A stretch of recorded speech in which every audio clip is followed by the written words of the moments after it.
Alright, Intro to Ammunition and Ballistics by Jill Bell on July the 14th of 2025.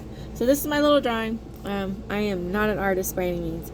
So this is the base, this is the body, this is the shoulder, this is the neck, and this is the bullet. So I hope that makes sense. I'm going to demonstrate my knowledge of the modern cartridge case features. The first part I'm going to do is called the base, which is this little part right here. This is where it houses the primer. It has to be strong enough to deal with the pressure when it's ignited. I guess it would sometimes be, these are rimless and sometimes they're not, but it helps when they're extracted and stuff as well. The second part would be the body.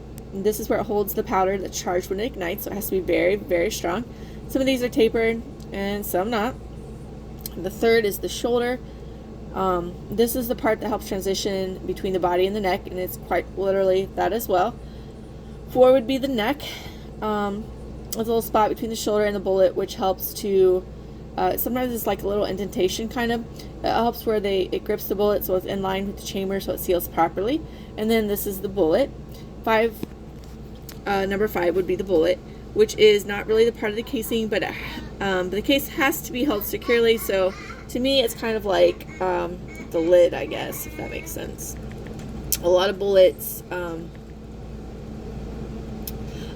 like the more modern bullets, they're designed a bunch of different ways, but a lot of them is where the tip is where it's more different, and that helps to change it up to give you more optimal performance.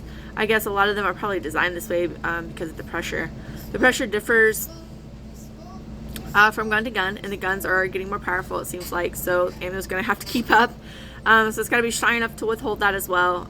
This helps them also be reliable and efficient, and also helps with accuracy. So in my opinion, I feel like the next part should be more reliable or more uniform. The new modern stuff should be more uniform. I don't know, maybe that's just me, but I feel like all the different varieties and variabilities that factor in also affects the accuracy with each gun that we use. So if we had a design that would be more uniform, I feel like that would be helpful. The materials used to, some of them are brass, some of them are polymer or metal casings. I found that some of the brass works a lot better for me, but it depends on what I'm using it for. I do use metal casings some as well. I like the more lightweight bullet. I feel like that has to do with how they're made. This would also affect the ballistics, and it would be a lot more consistent if they were more universal.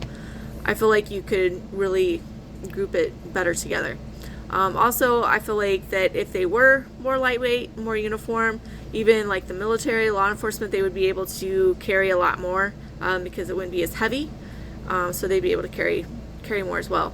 And why are these things important for the average gunsmith? I feel like that understanding the design of the case of a bullet, however you want to say it, helps with diagnosing the problem, especially if it's a feeding problem or if it's a problem extracting the bullet out. If there's an issue, that's what the specific bullet for. Sometimes it's also helpful. Hand loading, reloading safely helps to recognize pressure signs on the cases. If there's an issue with the bullet, without this, people can get hurt. Errors can be made. It can cause unsafe conditions. Also poor performance from the gun as well. And it's not just the gun, it's the bullet. I chose the question, what would happen if you ignite a cartridge outside of a chamber? Well, first of all, it's not really the cartridge that's going to withstand the pressure. From the way I understand it, it would be the chamber. So without the chamber, the support, the walls, it would explode. The powder would ignite instead of firing properly. The bullet rarely moves because of how the gas escapes sideways. This is often why they do a bulletproof test to show how the culture is going off. That's about the extent of my knowledge. I'm going to end this because I'm running out of time. But I appreciate the class. Thanks.